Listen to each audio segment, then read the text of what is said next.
The air in the dimly lit bridal room clung like wet wool, thick, stale, and unmoving. A yellowed lace curtain barely filtered the grey Atlanta light as it bled through the cracked window. Ava, 17, sat rigid before the dusty mirror, the weight of her wedding gown pressing down on her like a stone. Her hands trembled in her lap, pale against the satin, fingers twitching like they were searching for a way out.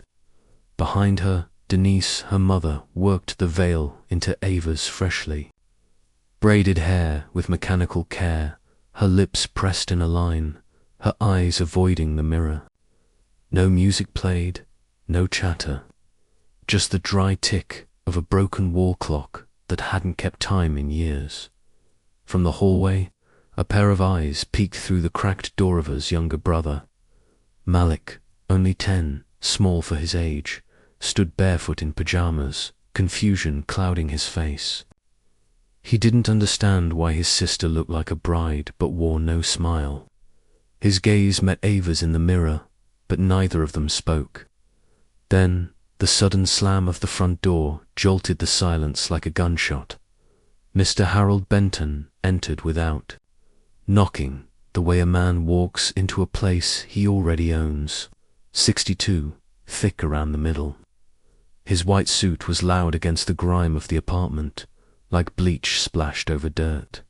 He grinned, revealing perfect dentures, and held out a small gold ring box with a flourish. Ava flinched as he approached. Denise stepped aside quickly, lowering her eyes as Harold took Ava's hand and brought it to his lips with the pride of a man showing off a prize. The kiss lingered too long. Ava didn't move, didn't breathe. "You're my wife now, Ava," he said, voice warm with certainty. "You're lucky to have a man who can provide." Denise added from behind him, her words hollow, rehearsed, like something she had to say to keep herself upright. The room didn't shift. The veil remained in place. The wall clock ticked on, its rhythm unchanged. But Ava's eyes, those were the only things alive. Wide, unblinking, holding a storm she didn't dare release. The mirror caught it all, a girl dressed like a bride, staring at the pieces of herself slipping into silence. Later that night, Ava stood in a room that didn't belong to her. The apartment was gone now. She was in Harold's house, in a bedroom lined with velvet and brass. A king-sized bed, a chandelier humming low overhead. She wore a different dress now, thinner, softer, meant to be taken off. Harold sat on the edge of the bed, his smile gone, replaced by something quieter, more expectant. He reached for her, Ava, stepped back. Her bare feet whispered across the marble floor as she turned and locked herself in the bathroom. The click of the door echoed through the stillness. On the other side, Harold said nothing. Inside, Ava leaned against the sink, clutching herself like she might disappear if she let go. Her face crumpled, and she slid slowly to the tile floor. The only sound left was the soft, steady rhythm of her sobbing Dot. Before everything changed, Ava lived with quiet purpose. 17, disciplined, and sharp as glass. She carried the weight of her future on narrow shoulders with unwavering resolve. Every day after school, she headed straight to the bakery on Jackson Street, tying on her apron with practiced ease. The smell of fresh bread, the clink of the register, the soft greetings of regulars, those became her small sanctuaries. She was a strata student with dreams carved out of effort and belief, not luck. Her notebooks were filled with college brochures and scholarship deadlines, sticky notes reminding her to apply, to hope. Her favorite quote, scribbled inside her math binder in blue ink, *, I am not what has happened to me. I am what I choose to become, *, but 2 years ago, everything began to unravel. Her father, Marcus, a soft-spoken construction worker with rough hands and kind eyes, never came home from a job site, a faulty scaffold, a phone call in the night. Grief swallowed the household whole, and Denise, once a reliable mother who packed lunches and ironed Ava's school shirts, became a woman Ava barely recognized. First it was missed dinners. Then it was the long nights out, the sour smell of alcohol on her breath, and strangers passing through the apartment. Gambling debts piled up, rent notices were ignored, and Denise began borrowing from anyone who would listen. The apartment they lived in crumbling ceilings, flickering lights was owned by Harold Benton, a man who rarely spoke above a whisper but whose presence always carried threat. A predator disguised in pressed suits and southern charm. Ava tried to stay afloat. She worked longer hours. She tutored classmates for extra money. Still, the cracks spread. Then one evening, while taking out the trash, she noticed a glint of familiar colors inside the bin. Digging through torn paper and spoiled leftovers, she found them her college acceptance letters. 3 envelopes, opened and crumpled, her name printed in bold. Offers of hope now stained with coffee and grease. Her hands shook as she stared at them, bile rising in her throat. She burst into the apartment, confronting Denise, who sat on the couch, lighting a cigarette with the calm detachment of someone who'd already moved on. Who's going to pay for college? Denise barked, eyes narrowing. Dreams don't put food on the table, Ava. It was then that Ava saw the truth unfold, not all at once, but in sharp, cutting layers. Denise had a plan. A sickening, grotesque plan. Marry Ava after Harold Benton. In exchange, their debt would disappear. Harold would buy Denise a brand new car, and he'd even throw in $5,000 cash. It's a good deal, her mother muttered, like she was haggling at a pawn shop. You should be grateful someone wants you, Ava screamed. She pleaded. She ran to her uncle, Marcus's brother, the only adult she thought might protect her. But he shook his head, hands stuffed deep into his coat pockets, refusing to meet her eyes. Sometimes life gives you hard choices, he said quietly. It's just a marriage, Ava. Not the end of the world. But Ava knew better. It was the end of her world. Not in fire and fury, but in quiet betrayal. In the way doors closed when she begged for help. In the way people turned their heads and said, it's just a girl, just a wife, just a few years. No one saw what she saw, the horror of a life lived under someone else's thumb. Her body not her own. Her future auctioned off for a used car and silence. The wedding day came without ceremony. No friends, no gown fittings, no father to walk. Her down the aisle, just her reflection in the mirror, the hem of the too-long dress brushing the dirty tile floor.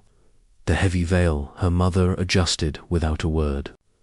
No church, no music, just the chill of a broken apartment and the knowledge that the door was closing behind her forever.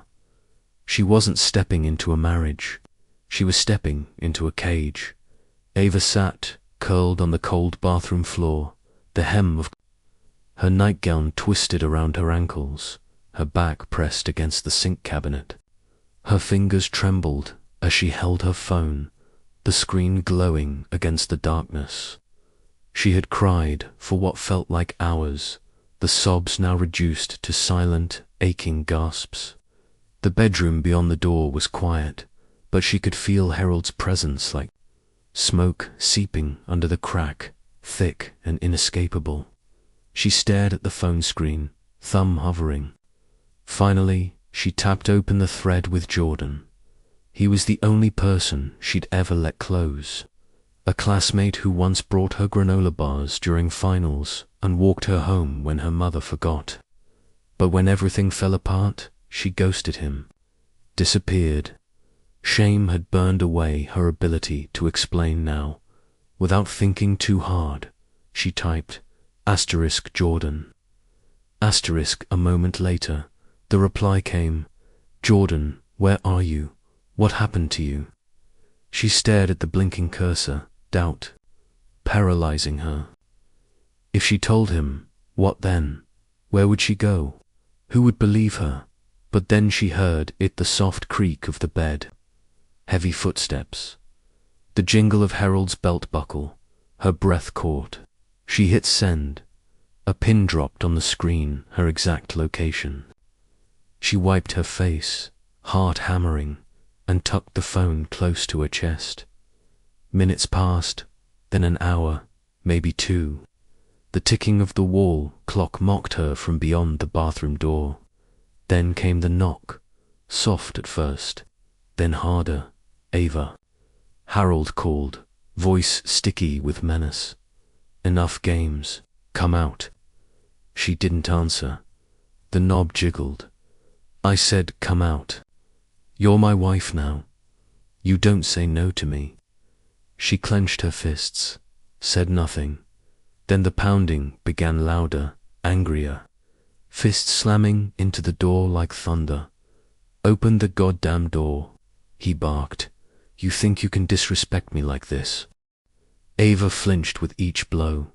The door shook in its frame. Somewhere inside her, something snapped, some sliver of strength, sparked by fear, and then crash. A rock burst through the bathroom window, sending shards of glass clattering across the tile. Rain poured in from the jagged opening, wind swirling the curtains. Ava screamed, shielding her head. Then a voice cut through the chaos. Ava, she looked up. Through the broken pane, Jordan stood outside in the downpour, drenched, panting, eyes wide with urgency. Come on, he shouted. Now. She didn't think. She just moved. Ripping open the bathroom door, she bolted into the bedroom. Harold lunged, shouting her name, but missed. She tore past the bed, past the chandelier, through the front door, her bare feet slapping the slick pavement. The rain soaked her instantly, her nightgown clinging to her skin. Behind her, Harold roared and gave chase, his heavy steps echoing. Behind her, each one louder, closer. Outside, neighbors peered from behind curtains. Some cracked doors. Some watched from balconies. Not one lifted a hand. Ava didn't care. She ran like her life depended on it, because it did. Jordan reached out, grabbed her wrist, and pulled her into his arms. I got you, he whispered, and she nearly collapsed right there. He threw his jacket over her shoulders and led her quickly to his car. They sped off, just as Harold's voice faded into the storm behind them. 10 minutes later, she sat wrapped in a blanket on a worn but clean couch.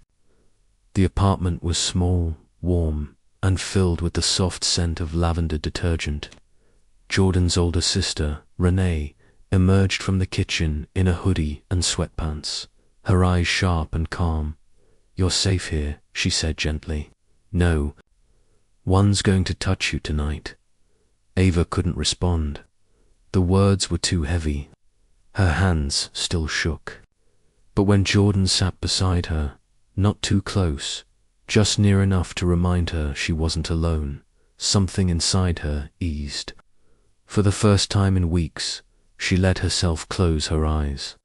And for the first time in what felt like forever, Ava slept. Without fear, the fallout came fast. Days after Ava fled into the night, the hammer dropped. Harold Benton, furious and humiliated, marched into a precinct with a marriage license and a twisted story.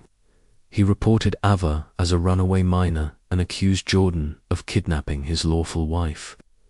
Within 48 hours, police arrived at Jordan's door. Ava had just stepped out to get air when she returned to find Jordan in handcuffs. His face pale, lips tight, Renee shouting at the officers as they dragged him out. The sight shattered something in Ava. She reached for him, but they shoved her back. "Don't worry," he said quietly, trying to calm her. "It's going to be okay." But she could already feel the walls closing in. The news spread fast in there. Neighborhood, teen bride abducted by ex-classmate. Local landlord presses charges. Ava could barely breathe. She wanted to testify, to speak the truth and tear Harold's lies to shreds, but Denise called that night, her voice sharp and cold. "You'll ruin everything," she hissed. "You think anyone's going to believe you over a man like Harold? He'll destroy you, Ava. And what about your brother? You think I can protect him when they come for me?" The threat wasn't empty. Ava knew exactly how easily the world could turn on her. The law, the media, the neighbors who had watched her run barefoot into the storm and said nothing, they were already choosing sides. Then the paperwork surfaced. Renee dug through court records, made calls, followed whispers. What she found was worse than anyone expected. Harold had bribed a local judger man with a stained reputation to fast-track a consummation certificate, a twisted document meant to retroactively legitimize the marriage. It was signed, sealed, and entered into the county system without Ava's consent, without even her presence. It was a trap, an iron door slamming shut behind her. But Renee wasn't finished. She connected Ava with a real lawyer, Ms. Lara McIntyre, sharp-eyed and relentless. Lara's team dug deeper and uncovered the truth. Ava, 17, had never received a court order permitting marriage as a minor. The union was not only predatory, was illegal. Armed with this evidence, they pushed back. The charges against Jordan were challenged. A hearing was set. Ava would have to testify. In the courtroom, Ava sat stiff and cold, fingers clenched in her lap. Harold arrived in a navy suit, flanked by lawyers and smug confidence. He didn't look at her, he didn't need to. He thought he'd already won. Ava's stomach twisted, but when her name was called, she rose. Her knees trembled as she walked to the stand. The judge asked her to state her name. She could barely speak. Her voice cracked. But she didn't stop. "I was sold," she said. Eyes fixed ahead, not on Harold. "He's not my husband. He's my captor." A silence fell across the courtroom, so complete it rang in her ears. Someone in the gallery gasped. Harold's lawyers whispered furiously. The judge stared, frowning. Ava continued, slower but louder. She told them everything, how she'd found her college letters in the trash, how her mother arranged the exchange like a business deal, how Harold waited in her living room with a ring box and a grin, how she'd locked herself in a bathroom on her so-called wedding night, and how the only person who came for her wasn't a man trying to own her, but a friend who still believed she was worth saving. Her mother didn't show. Not for the hearing. Not for a single message. The case exploded. Social media latched onto the story, splitting into camps. Harold, furious and vengeful, began a smear campaign. He leaked old texts between Ava and Jordan, twisted them to paint a picture of an obsessed girl and a jealous boyfriend. He called her unstable, accused her of blackmail. Ava's name trended for all the wrong reasons. The bakery, where she once worked, received threats. Jordan's family faced phone calls, slurs on their lawn, harassment in their inboxes. Renee tried to shield Ava, but the tide felt endless. Ava began to fold in on herself again. Every headline chipped away at her strength. Every cruel comment online made her doubt her own memory. Maybe they were right. Maybe it was her fault. Maybe she should have just stayed quiet. Then came the phone call that changed everything. Malik had been pulled from school. Denise hadn't paid his fees. No one had shown up to pick up his textbooks. Ava called the school herself and got the truth. Her little brother was being left behind, caught in the same web that had nearly swallowed her whole. Something inside her snapped. The fear didn't vanish. Calcified, hardened. She couldn't disappear. Not now. She couldn't let Harold win. Couldn't let Malik become another silent casualty in a system that only spoke for those who could afford to scream. She wasn't just surviving anymore. She was fighting for herself, for Malik, and for the version of her still sitting in that bridal room, trembling, waiting to be saved. The courtroom was packed for the final hearing, the air tense with anticipation. Reporters lined the back row, pens ready, cameras hushed but watching.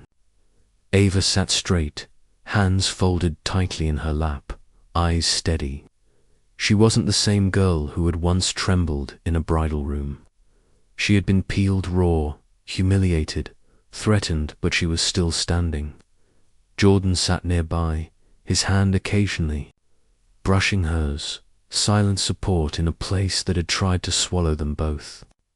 Harold entered, flanked by lawyers, still wearing his expensive suits and smug grin, as if he believed the storm would pass simply because it always had before.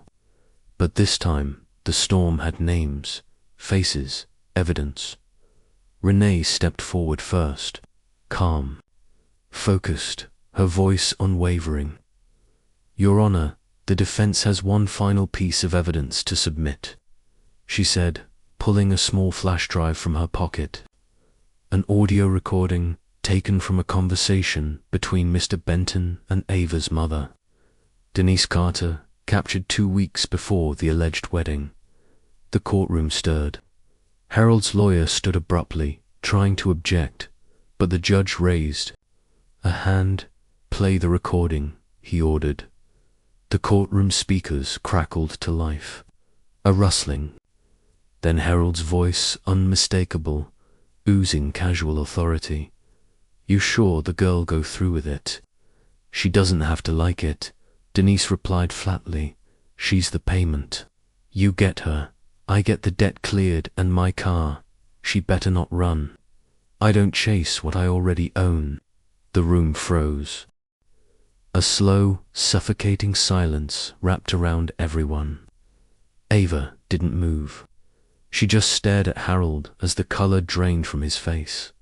For once, he had no words, no smile, no threats. The evidence lay bare before the court. This wasn't a marriage.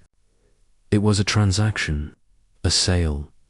The judge removed his glasses, pinching the bridge of his nose. Then, finally, he spoke, his voice grave. "Harold Benton, you are hereby charged with coercion of a minor, child exploitation, and judicial bribery. You will be remanded without bail pending trial." Gasps erupted. Harold's lawyers scrambled. Ava stayed rooted, her breath steady. It was over. The power he had his grip over her life was broken. She had taken the stand, told her story, and now the truth stood for all to see. But the unraveling wasn't done. News broke that Denise, in a panic, had packed bags and was attempting to flee the state. She hadn't spoken to Ava once since the last hearing, hadn't answered Malik's calls. But Ava's lawyer had anticipated the move and filed an emergency petition for custody of her brother. The motion was approved that same day. Malik would come, live with Ava and Renee, safe from the woman who sold her daughter like property. Then came the final twist. As Ava waited outside the courtroom, her uncle approached, eyes heavy, shoulders sagging. "I need to tell you something," he murmured, unable to meet her gaze. "I knew about the deal. I didn't agree, but she offered me a cut, $1,000. I took it. He paused. I told myself it wasn't my place, that it wasn't my daughter. I'm sorry. Ava looked at him, and for a long moment said nothing. The hurt ran deep, not because of the money, but because she had once believed he was the one person who might protect her. The betrayal cut, cleaner than Harold's threats or Denise's lies. I don't care if you're blood, she said coldly. You chose your silence. That's who you are now, not family. He didn't argue. He just walked away, shoulders hunched like a man too cowardly to ask for forgiveness.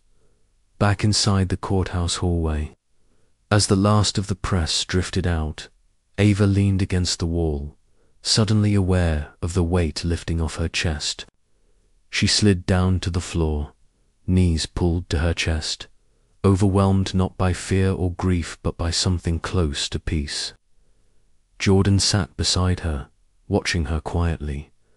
I didn't think I'd make it, she whispered, her voice cracking. Not really. He gently wrapped an arm around her. She let herself lean into him, the walls finally gone. And there, in that hallway soaked in months of trauma and testimony, Ava broke down not in despair, but in relief. The tears came, but they weren't the kind that stole breath.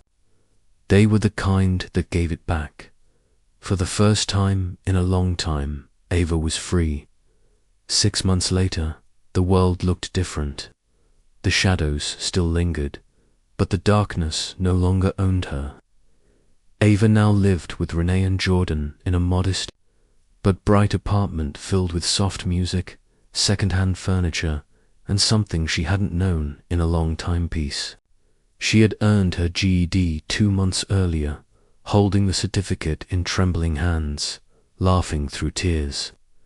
Now she was applying to community college, armed with a scholarship from a local foundation that had reached out after hearing her story for the first time. Her future wasn't something slipping away in silence, it was something she could reach for. Caleb lived with her now, his presence a daily reminder of why she'd fought so hard. 10 years old and full of questions. He had stopped flinching at night noises and started sleeping with both eyes closed. They shared inside jokes over cereal, danced badly to old R&B songs in the kitchen, and argued over cartoons. He no longer looked over his shoulder for their mother, no longer waited for Ava to disappear. In their tiny shared space, they were building something real, something safe. Harold remained in custody, awaiting trial. His name had faded from the headlines, replaced by newer scandals, but the damage he'd done hadn't been forgotten. Denise, after a failed attempt to flee the state, was now serving 6 months in a county jail for fraud and child endangerment. Ava hadn't spoken to her since the day of the final hearing. The grief still stung, but she had learned to grieve without losing herself in the process. Some bonds weren't meant to survive truth. Instead of running from her past, Ava began to speak. She started a small vlog from Renee's living room, recording short, honest videos on a borrowed phone. No fancy editing, no filters, just her voice, her story. She didn't want pity. She wanted to protect the girls no one talked about, the ones who were told to be grateful, the ones sold under the guise of tradition, silence, or survival. She spoke about fear, about betrayal, about finding the strength to run and the harder work of choosing to stay and heal.